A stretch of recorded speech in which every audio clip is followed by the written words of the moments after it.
Hi guys, it's Louis again with the 1968 Firebird project here at First Generation Garage. Alright, so as you guys can see here, I removed all the glass. All the glass from the car is removed.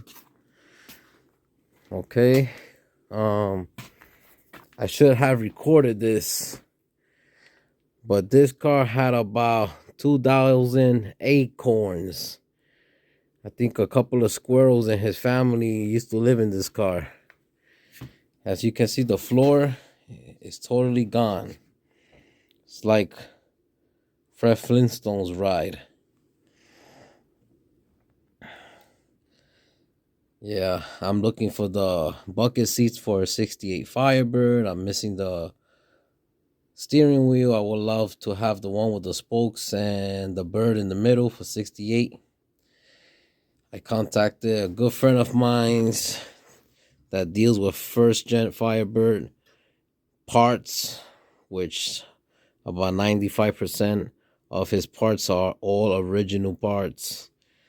Let's see what I could get from him, and if I can find everything, I'll know I find most of it from him.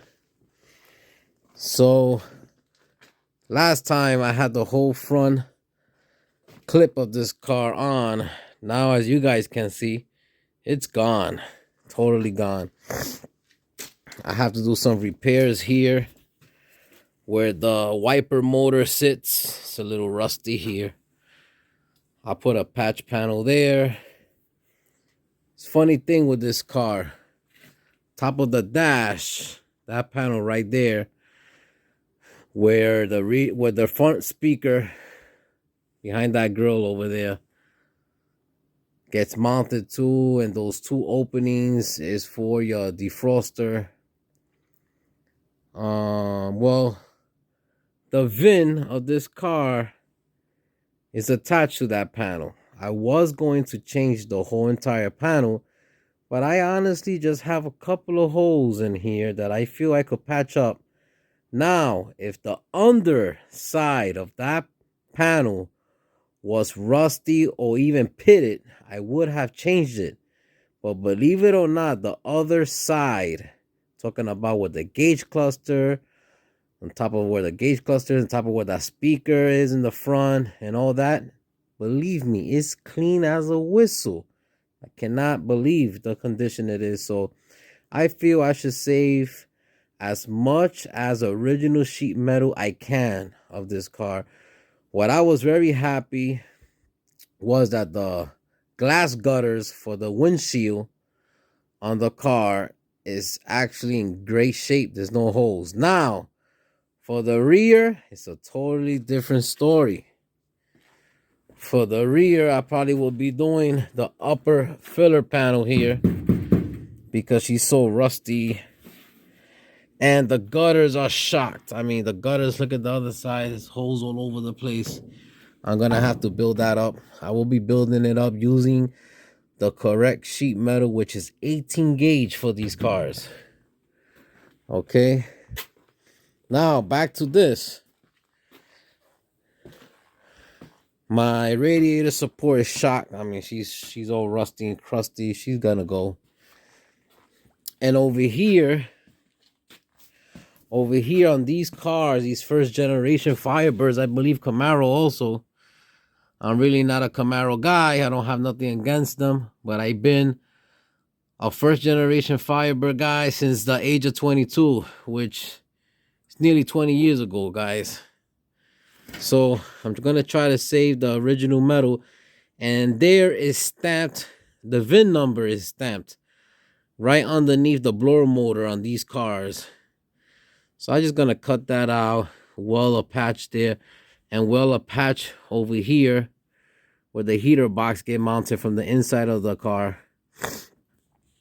All that is patchable. You just gotta know how to work metal. And the more you get into this hobby, the more you get to learn how to fabricate your own parts. That's patch panels, okay? believe me that in the long run it's worth it. You'll save a whole lot of money. And as everybody that's in this hobby knows, it's very expensive. So the more you learn and the more you learn how to do things and fabricate your own panels, you could put that money somewhere else in your project. And that's what I have learned. So like I said before in the previous video, I am going to go with a whole trunk floor. A brand new trunk floor, full trunk floor. They even make one now that has the rear subframe, the rear subframes, the rear frame rails, sorry, the rear frame rails all welded in already, and also the brace for your gas tank straps welded in already. That's great. The less welding I have to do, the better it is for me. So the subframe here is gonna come out. The subframe here is going to come out, and I will have this car safely doing like a car jig to sneak the floor underneath. I spoke to John from the YouTube channel Vinyl Village Garage. That's Vinyl Village Garage. John, he's a great person. I'm Louis, the guy that he made a video looking for a 68 Firebird project car. He went to go look one for me. This is not the car. I wish it was. It looks more solid than this one, but unfortunately, it's not the car. But he's a great person. He's a Firebird guy. He's a big Firebird guy. And we both agree that we both are nuts about these cars. And I asked him for some advice about what he thinks is better to do. And he's telling me a lot of guys go through the front windshield, but it's a fight. Just sneak it under the car. And after I spoke to him, I actually ran into some videos on YouTube that they did exactly that. Sneaked it underneath. So I'm going to be removing the subframe, and the floor pan, the front floor pan will go underneath. Let me share something with you guys. When I started this at the age of 22, Google was barely out there with information, and there was no YouTube. So me and John from Vinyl Village Garage was saying, we learned a lot of this stuff through trial and error. It's not like we was born to deal with these cars just like that. Yeah, we probably, I believe that if you was born for something, or you might be better than some other people with tools and knowledge and stuff like that. But if you guys do your own homework and your own practice makes perfect. You practice until you get it really close to perfect, if not perfect. I mean, you could do the same thing we do. Same thing a lot of people do. Build these cars up basically from scratch, from the ground up. I mean, don't be afraid. When I first started here with the 67, I have it all covered now because I'm going to be working on this car. But when I started with the 67, I was afraid of welding. I was even afraid of getting a grinder in my hand. Never had a grinder in my hand, cutting sheet metal right, left, and center, But I thank the Lord that he guided me through, and I pulled through, and I learned so much. I learned so much that, believe me, I buy these cars in this kind of condition. I'm not a rich guy. I'm an average guy. And I buy them in this kind of condition, and I get to drive them. I put them all back together, build them, as right and correct as I possibly could do it. Safety is number one. You have to build them the safe way. No cutting, no corners when it comes to that. But I might not have show cars, 100% restoration cars. But believe me, I have nice cars. I get compliments. I get thumbs up. I have won trophies with the 67 Firebird and car shows.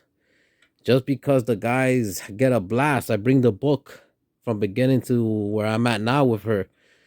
And like I said before, she just needs to get uniform painted now. But I mean, mechanically, and I opened that hood, she's beautiful in there. My engine bay is really nice and clean, beautiful. You get underneath, you look under the cars, everything is new. Looks like the car was built yesterday. But I like to do this for you guys out there to get inspired. And I mean, I just hope and pray that somebody do learn from the way I'm doing things, and they might get even to pick up a better way to do it. I mean, I I'm always learning. A good day to me is when you're learning something, and I give always thanks to God. I always give him a lot of thanks, and I praise him.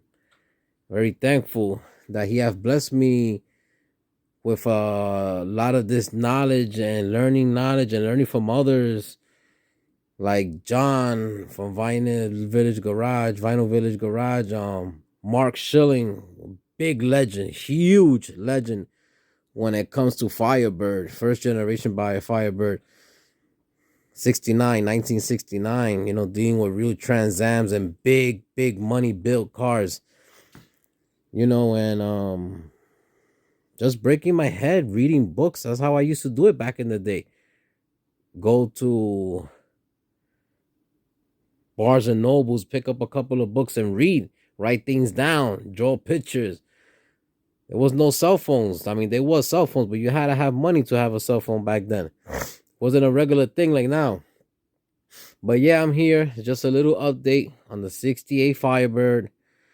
I have to weld in a rocker panel for the driver's side, fix the gutters for the rear window, have some issues here with the firewall, put a new take out this old floor to put a new floor, which is a lot of work, a lot of prep. And little by little, I'll get there.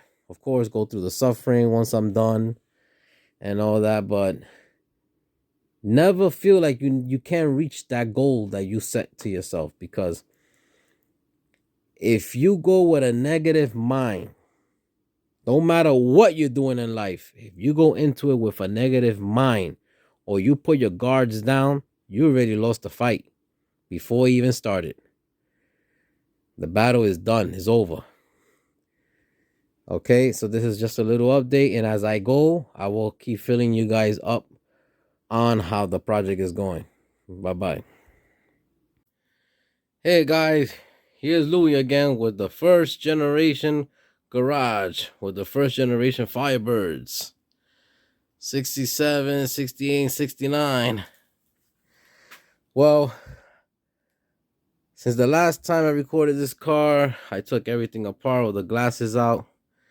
Everything is out ready. The truth reveals itself, and it's now time to work on the car. And the first repair I did to the car was at the firewall where the heater box goes. It was all rusty. I fabricated that metal with the original gauge steel that you will use for these cars, which is 18 gauge.